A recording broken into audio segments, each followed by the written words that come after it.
Party سے ہو، چونکہ انسانی بنیادوں پر ہمیں اس کو دیکھنا ہے، تو اس لحاظ سے ہم ان کے ساتھ کھڑے ہیں، تب تک کھڑے ہیں جب تک وہ مظلوم ہیں اور ان کے مطالبات پورے نہیں ہوتے۔ ابھی ہم دیکھ رہے ہیں کہ تدریجی طور پر کچھ مطالبات پورے ہو چکے ہیں اور کچھ پر عمل درآمد کیا جا رہا ہے۔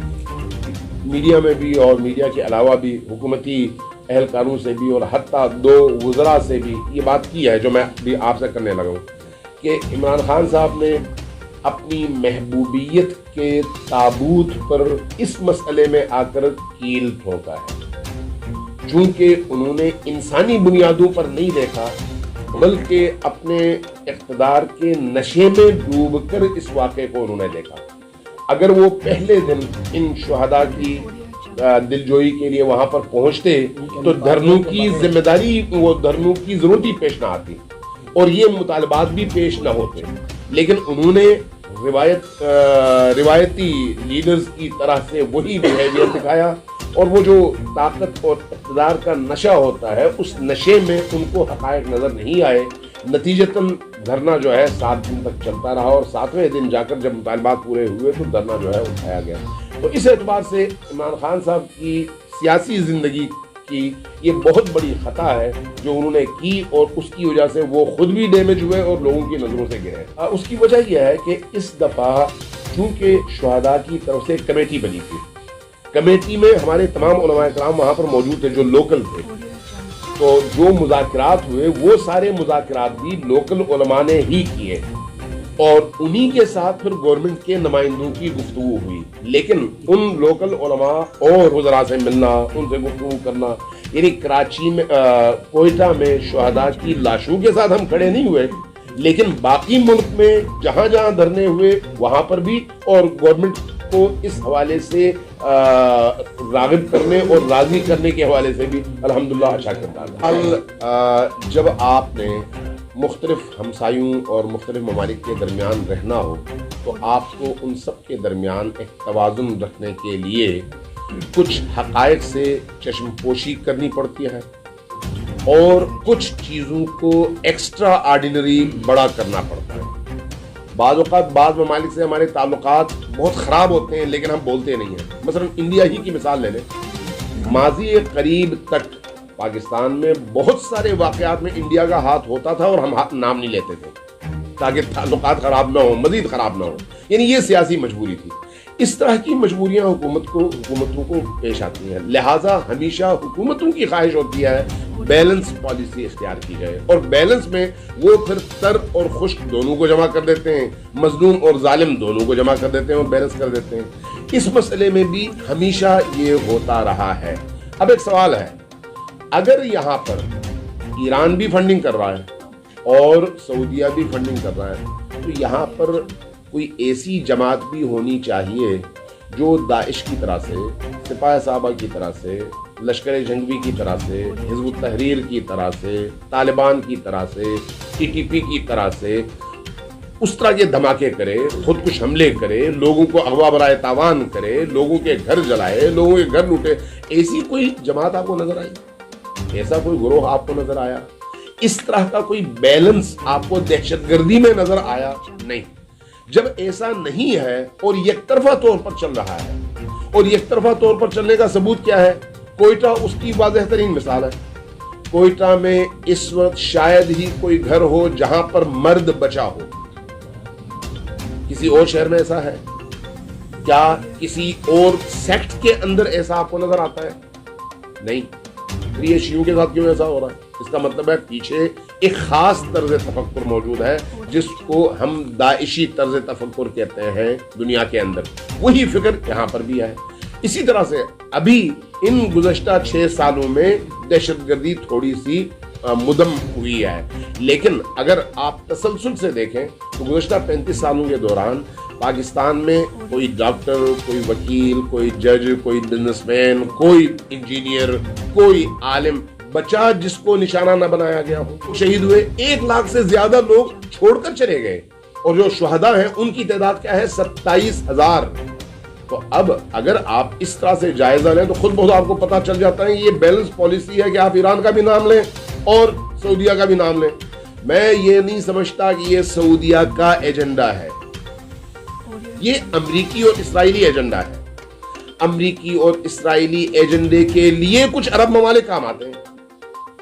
یعنی ہم اب یہ دیکھیں نا آپ کہ پوری دنیا کے اندر یہ جو شدت پسند تنظیمیں بنی, جہادی تنظیمیں بنی, اب تو خود سیکٹری فارن افیئرز امریکہ نے بھی اس بات کا اعتراف کیا نا کہ ہم نے ایک خاص برانڈ آف اسلام کی پروموشن کے لیے یہ پروجیکٹ بنایا اور پیسہ سعودیوں نے دیا.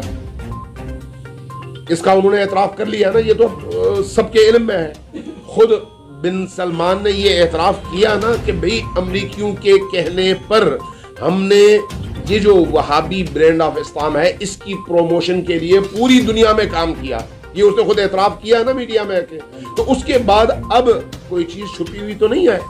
جب کوئی چیز چھپی ہوئی نہیں ہے تو پھر ہم کیوں پھر وہی بات دہرائیں کہ بھئی یہ بیلنس کر رہے ہیں, وہ فلان ملک یہ کر رہا, فلان ملک یہ کر رہا. واضح ہے کہ ایک طرف پوری عالمی طاقتیں ہیں اور ان عالمی طاقتوں کے ایجنڈے کو تکمیل تک پہنچانے کے لیے ہمارے بعض مسلمان ممالک استعمال ہوتے ہیں.